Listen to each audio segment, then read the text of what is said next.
nous avons réuni dans cette salle majestueuse de conférence des tours du ministère tout le personnel pour des échanges dans le cadre des manifestations de la Journée internationale de la femme édition 2018.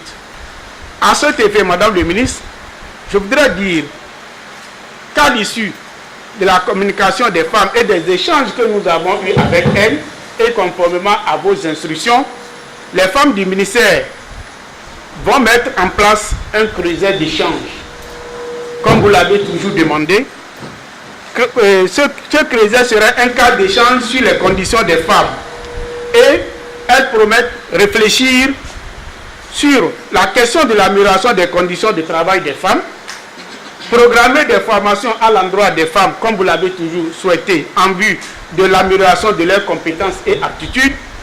Elles promettent aussi mettre en place la pratique du sport collectif en vue de leur sociabilisation et du développement de l'estime de soi. Elles souhaiteraient également initier au sein du ministère une garderie pour les jeunes mamans. En ce jour où nous nous retrouvons pour commémorer en différé la Journée internationale de la femme, l'honneur m'échoit de prendre la parole pour tout d'abord vous remercier et vous féliciter tous d'avoir pris de votre temps pour venir célébrer la femme, votre mère, votre sœur, votre fille, votre épouse et compagne de tous les jours. La Journée internationale de la femme, célébrée le 8 mars de chaque année, est une journée au cours de laquelle les femmes sont reconnues pour leur réalisation sans égard aux divisions, qu'elles soient nationales, ethniques, linguistiques, culturelles, économiques ou politiques.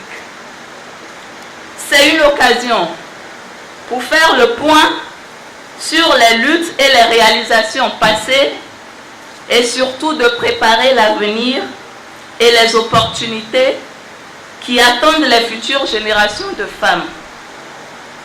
Cette année, la communauté internationale a choisi de placer la célébration du 8 mars sous le thème « L'heure est venue, les activistes rurales et urbaines transforment la vie des femmes ».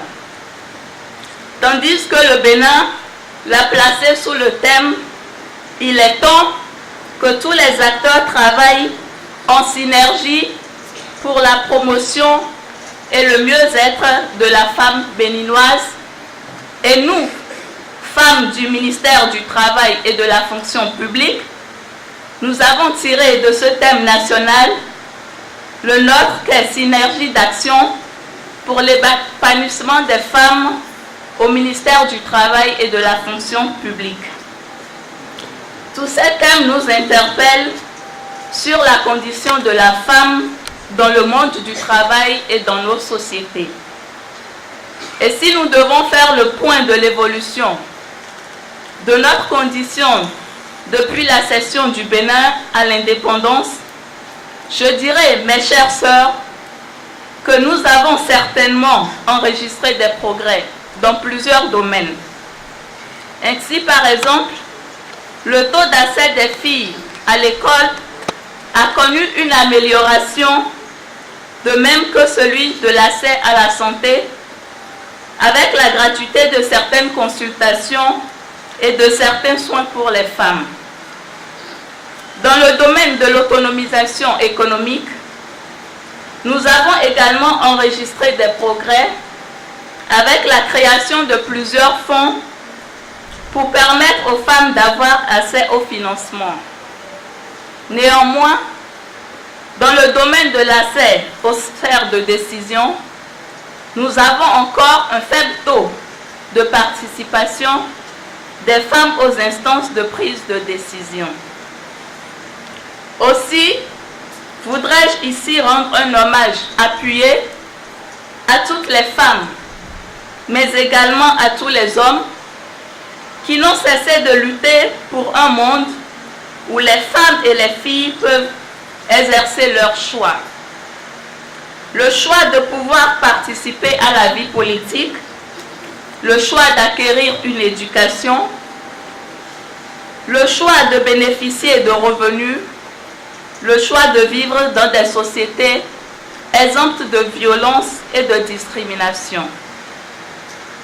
Mais, mes sœurs et frères, l'arbre ne doit pas cacher la forêt. Malgré ces avancées, certaines de nos filles et sœurs continuent de voir leur droit à l'éducation, leur droit à la parole, leur droit à des postes de responsabilité bafoués, victimes de préjugés selon lesquels la place de la femme est à la maison, plus particulièrement dans la cuisine et non à l'école, ou dans les sphères où se prennent les grandes décisions concernant la famille ou le pays. Les thèmes retenus cette année constituent en fait un appel à notre endroit. Oui, chères femmes, nous devons nous organiser, conjuguer nos efforts pour poursuivre la lutte dans tous les domaines pour un avenir meilleur des futures générations de femmes. En réalité, le 8 mars n'est qu'un jour symbolique sur les 365 jours pendant lesquels la femme s'évertue à veiller sur le bien-être de la famille et à penser à son développement personnel. Notre pays, le Bénin, en célébrant la 23e édition de la Journée internationale de la femme, place la femme au cœur du processus de son développement. Et pour que cette participation implique toutes les sphères de la société, une synergie d'action s'impose à nous tous. C'est pourquoi le thème national retenu pour cette 23e édition est intitulé « Il est temps que tous les acteurs travaillent en synergie pour la promotion et le mieux-être de la femme béninoise ». Mesdames et messieurs, le gouvernement du président Patrice Talon a inscrit dans son programme d'action 2016-2021 plusieurs actions pertinentes qui contribueront à la promotion du genre et à l'épanouissement de la femme.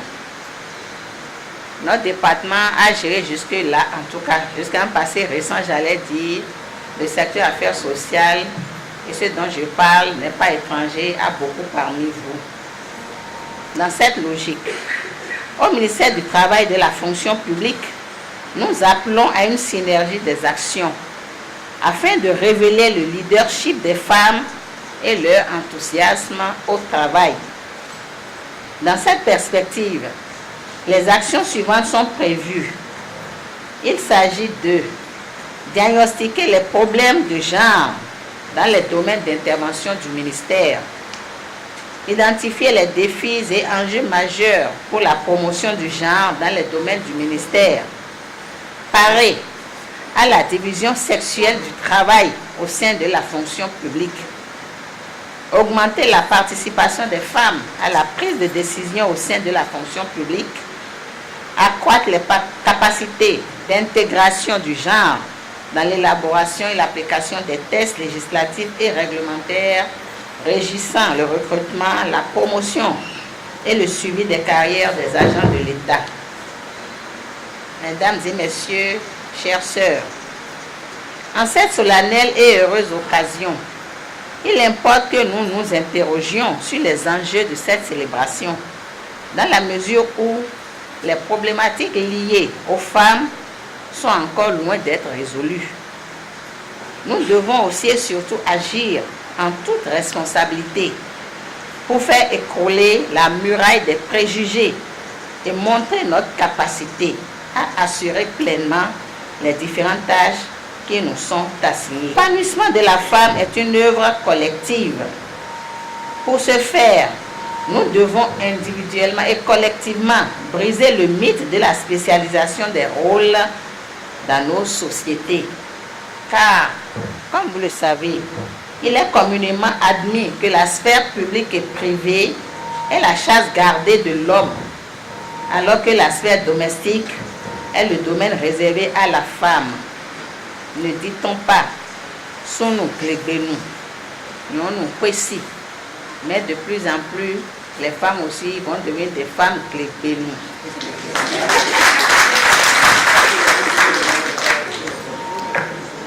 Les hommes resteront à leur place. Cette répartition arbitraire des rôles dans la société constitue encore de nos jours le facteur bloquant qui fait que la femme ne participe pas comme cela se doit à la vie publique dans toutes ses dimensions. Les constitutions de la plupart des pays au monde, notamment africains, disposent que l'homme et la femme sont égaux en droit. C'est l'essence même de l'institutionnalisation du genre. Mais combien sommes-nous à vouloir nous l'approprier? C'est dans cet esprit que le ministère du Travail et de la fonction publique, à l'instar des autres départements ministériels, a l'ainsi honneur de donner la parole aux femmes afin de évaluer les progrès réalisés au sein du ministère en matière de promotion du genre, faire des recommandations en vue d'une meilleure prise en compte du genre dans toutes les décisions et actions au sein de notre département ministériel.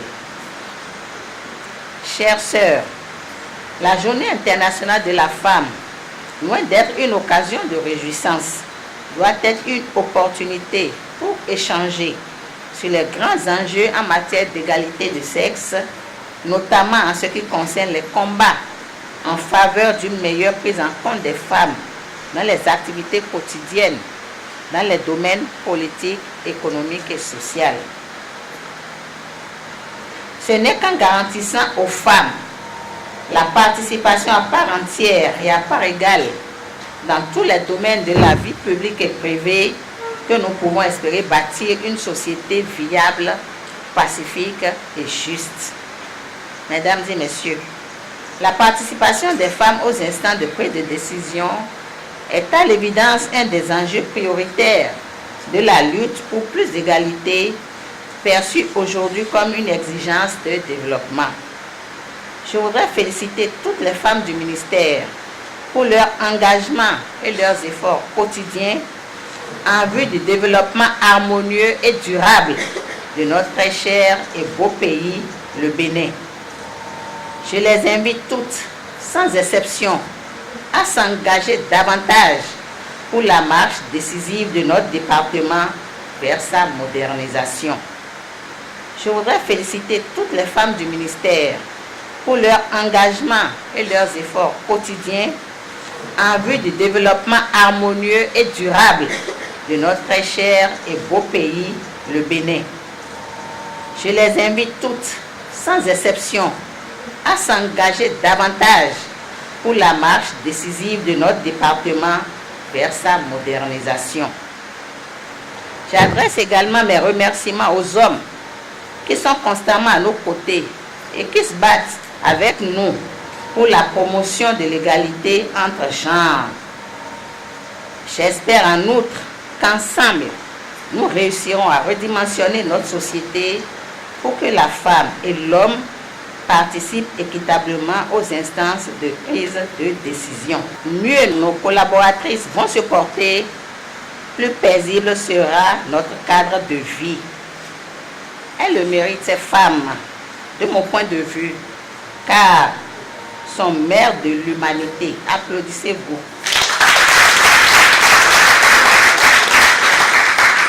Éducatrices de premier plan. Applaudissez-vous encore. Observez un peu, quand une femme voyage, sort de la maison pendant un mois, que devient la vie dans cette maison? L'homme a même envie de fuir la maison. Donc, en ce jour, elle mérite vos félicitations, chers hommes. Je ne serai pas plus long. Je voudrais simplement souhaiter à toutes nos sœurs, nos collaboratrices, nos collègues, une bonne célébration de la Journée internationale des femmes. Que vive la 23e édition de la Journée internationale de la femme. Que vive la femme béninoise engagée. que vive la femme au ministère du Travail et de la fonction publique pour plus de promotion. Que vive notre cher et beau pays, le Bénin. Je vous remercie.